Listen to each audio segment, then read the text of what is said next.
April, it is him, Eric Thames, the great bearded one, at it again today for the Brewers, hitting yet another home run in Milwaukee's 2-0 win over Cincinnati. It's his 6th homer in his last 8 hits, and it was all the offense the Brew Crew needed. They've now won back-to-back games by a score of 2-0, both thanks to 2-run home runs by Thames. He's now got 7 this month.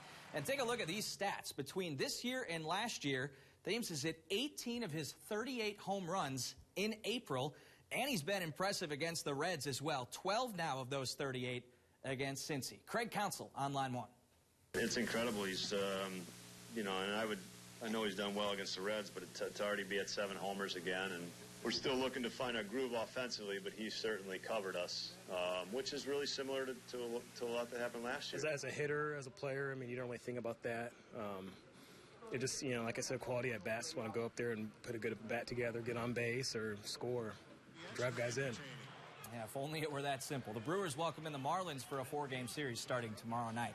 If you've seen Jabari Parker, please alert the Milwaukee Bucks. So far, they have not gotten any contributions out of their former #2 overall pick. Parker just 2 points in 2 playoff games. And when he's on the floor, the Celtics are outscoring the Bucks by 29 points. That's the worst plus-minus of anyone in the series. Interim head coach Joe Prunty expects more of Parker on both ends. He's one of those guys that we need to pick up what he needs to do on the floor. He's got to be assertive. But when we say that, a lot of times people will think, oh, that's offensive. He's got to look for a shot. And no, we need everybody to be out there to guard, to defend, keep the ball in front of him. Jabari is one of those guys, but all our guys have to be ready to go out and defend. Game 3 is Friday night. Well, last year, Assumption softball went on a 20-game winning streak before eventually bowing out in the sectionals. This year, it's time to build off of that success, and it all starts with Field General Ellie Schill. Maury Hirschgordon with our Athlete of the Week. As the bulk of Central Wisconsin spring athletes continue to be affected by Mother Nature. Just trying to keep the energy up in practice, because I know it's hard to be in a gym, but we try to mix it up, have some fun. Assumption's Ellie Schill is doing her best to keep her team loose. We have our music, we have energy, we come up with handshakes while we're in line. It's really fun. A 5th straight week of indoor practice has the Royals leader both on and off the field chomping at the bit just to get outside to start senior year. I'm going to try and do a lot better in the outfield. Try not drop a fly ball, obviously. Personal goal is to rob a home run, but we'll see if that happens. Schill also makes her presence known at the plate.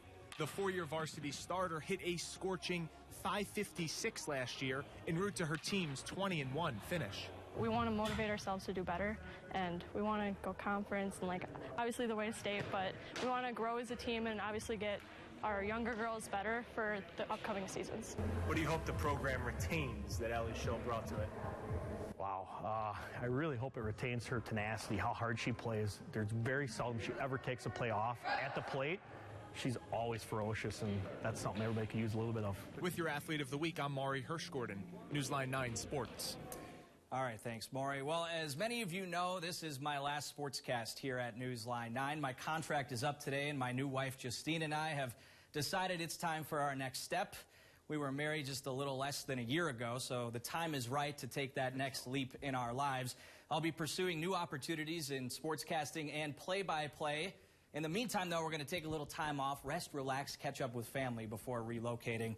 There are so many things that I'm thankful for during my time here at Newsline 9. 3 years ago, the management team here took a chance on a 23-year-old kid and entrusted him with leading this sports department. That does not happen very often, and I am incredibly proud of the work that I've done since, and I hope I've lived up to your high expectations to all of our viewers throughout Central Wisconsin.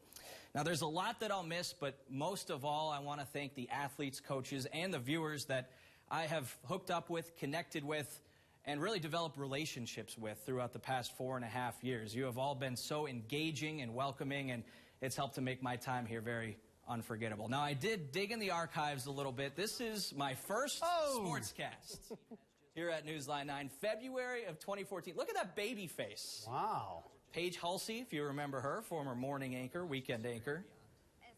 Holy cow. Yeah. Look at you, Brandon. Yeah. You're a child. Yeah. I was 22. 26 now. Grown up before our eyes. The time is right. So appreciate you having me these last 4.5 years. It's been great. Well, we're going to miss you, and best of luck in the future. Appreciate that. Yeah, go get them. We're proud of you. We'll see. We'll let you know where we end up. It's very exciting. Cool. We'll be right back.